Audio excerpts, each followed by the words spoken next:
Welcome to spiritual Sparklight. பிரபஞ்சத்தின் துடிப்பே சிவம். அணுவின் உள்ளழுக்கிலும் ஆகாயத்தின் எல்லையிலும் அருவமாகவும் உருவமாகவும் விளங்கும் பரம்பொருள் சிவபெருமான் பற்றி இதுவரை அறியாத தகவல்களை இந்த பதிவில் காணலாம்.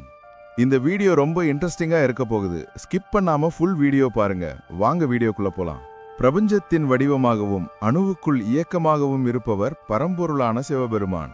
அவர் அருவம், அருவுருவம், உருவம் என்று அனைத்து நிலைகளிலும் அருள் புரிந்து படைத்தல், காத்தல், அழித்தல், மறைத்தல், அருளல் எனும் ஐவகை தொழில்களையும் மேற்கொண்டு உலக ஜீவராசிகளை மட்டுமல்லாமல் தேவர்களையும் மற்ற தெய்வங்களையும் காத்து அருள் புரிகிறார்.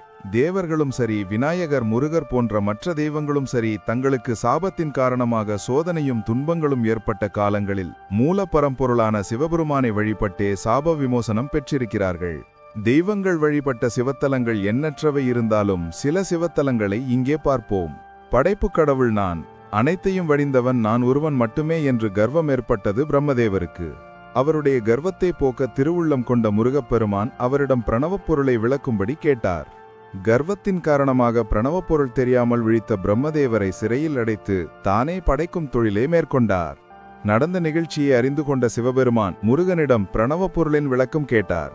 சீடராக இருந்து கேட்டால் உபதேசிக்கப்படும் என்று முருகப்பெருமான் கூறவே சிவபெருமானும் சீடனாக இருந்து உபதேசம் பெற்றார். குருவுக்கு நிகரான தன் தந்தை சிவபெருமானை மண்டியிட செய்த தோஷம் நீங்க வேண்டும் என்பதற்காக நகரங்களில் சிறந்த காஞ்சி நகரை அடைந்து ஒரு மாமரத்தின் அடையில் சிவலிங்க பிரதிஷ்டை செய்து வழிபட்டார். அவருடைய வழிபாட்டில் மகிழ்ந்த சிவபெருமான் அவருடைய மனக்குறையை போக்கி அவருக்கு சேனாபதீஸ்வரர் என்னும் திருப்பெயரும் வழங்கினார். அந்த தலம்தான் காஞ்சி குமரக்கோட்டம். அந்த கோயிலில் முருகக்கடவுள் மாமரத்தினடியில் மாவடிக்கந்தன் என்ற பெயரில் அருள்கிறார். இவரை வழிபட்டால் வாழ்க்கையில் நிம்மதியும் மகிழ்ச்சியும் ஏற்படுவதுடன் ஞானமும் சித்திக்கும். கைலையில் ஒருமுறை சிவபெருமான் பார்வதி தேவிக்கு உபதேசம் செய்து கொண்டிருந்தார். அப்போது அங்கு ஒரு மயில் தன் தோகைகளை விரித்து அசைந்தாடி வந்தது. உபதேசத்தை கேட்காமல் அதன் அழகில் மயங்கிவிட்டாள் அம்பிகையின் மனநிலையை அறிந்து கொண்ட சிவபெருமான், உபதேசத்தை கேட்காமல் மயிலின் அழகில் மயங்கினாய், நீ பூமியில் மயிலாக பிறப்பாய் என்று சபித்து விட்டார். தன் தவற்றுக்கு வருந்திய அம்பிகை ஈசனிடம் மன்னிப்பு கேட்டு சாப விமோசனம் அருளும்படி பிரார்த்தித்தாள்.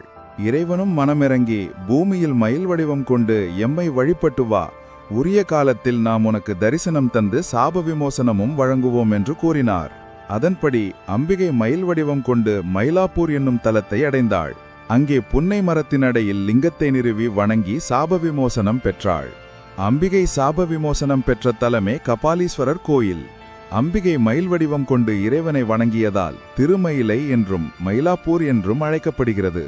மயில் வடிவம் எடுத்த அம்பிகை கற்பகவல்லி தாயாக அருள் புரிகிறாள்.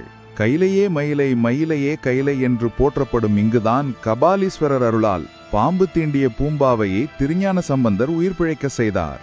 இந்த தலத்தில் வழிபடுவோருக்கு மன நிம்மதி, தீராத நோய்கள் தீரும் என்பது ஐதீகம். சிவனாரின் நெற்றியிலிருந்து வழிந்த வியர்வை துளியிலிருந்து ஜலந்தரன் எனும் அசுரன் தோன்றினான். தேவர்களையும் பிரம்மா, விஷ்ணு போன்ற தெய்வங்களையும் வெற்றி கொண்ட ஜலந்தரன் சிவபெருமானையும் எதிர்த்து போரிடச் சென்றான். சிவனார் தரையில் ஒரு சக்கரத்தை வரைந்து அதை பெயர்த்தெடுத்த பிறகு தன்னுடன் போருக்கு வரலாம் என்று கூறினார். ஜலந்தரன் அந்த சக்கரத்தை பெயர்த்தெடுத்ததுடன் அதை தன் தலையிலும் வைத்துக் கொண்டான். அதன் விளைவாக அவன் தன் அழிவை தானே தேடிக்கொண்டான். அனைத்து உலகங்களையும் அழிக்கும் அல்ல அந்த சுதர்சன சக்கரத்தை பெற விரும்பிய திருமால் சிவபெருமானை குறித்து தவம் இயற்றினார்.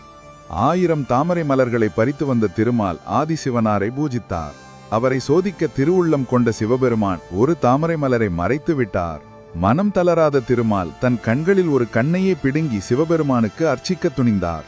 அவருடைய உறுதியான பக்திக்கு இறங்கிய சிவபெருமான் திருமாலுக்கு தரிசனம் தந்ததுடன் சுதர்சன சக்கரத்தையும் வழங்கி அருள் புரிந்தார். திருமால் 1008 மலர்கள் மூலம் சிவபெருமானை வணங்கி சக்கராயுதத்தை பெற்ற தலம் திருவிழிமிழலை.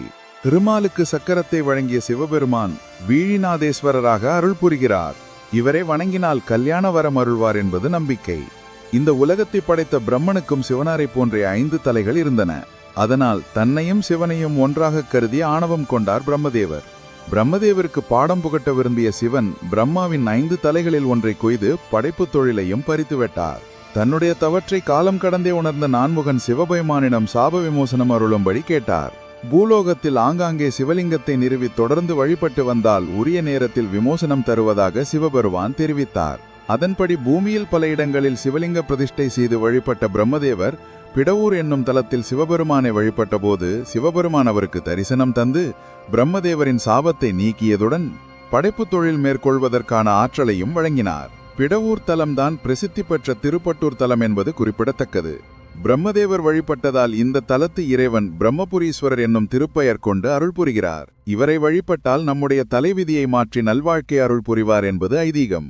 மகத நாட்டை ஆண்ட மகத மன்னன் விபுதை தம்பதிக்கு யானைத்தலையும் மனித உடலும் கொண்ட மகன் பிறந்தான். அவனுக்கு கஜமுகாசுரன் என்று பெயரிட்டு வளர்த்தனர். சிறந்த சிவபக்தனான இவன் சிவனாரை நோக்கி தவமியற்றி அரிய வரங்களை பெற்றான். எவராலும் அழிக்க முடியாத ஆற்றலும் தேவர்களை குற்றேவல் செய்யும் பாக்கியமும் பெற்ற கஜமுகன் விசித்திரகாந்தி என்பவளை மணந்து மதங்கபுரத்தை தலைநகரமாக கொண்டு ஆளத் தொடங்கினான். தேவர்கள் சிவபெருமானிடம் முறையிட்டனர். சிவபெருமானின் அருளால் தோன்றிய ஆனைமுகக் கடவுள் தன் வலது தந்தத்தை உடைத்தே அதையே ஆயுதமாக்கி கஜமுகாசுரன் மீது ஏவி அவனை கொன்றார். சிவபக்தனான கஜமுகனை கொன்றதால் ஏற்பட்ட தோஷத்தை போக்கிக் கொண்ட தலம்தான் கணபதீஸ்வரம் என்னும் பெயருடைய திருச்செங்காட்டாங்குடி.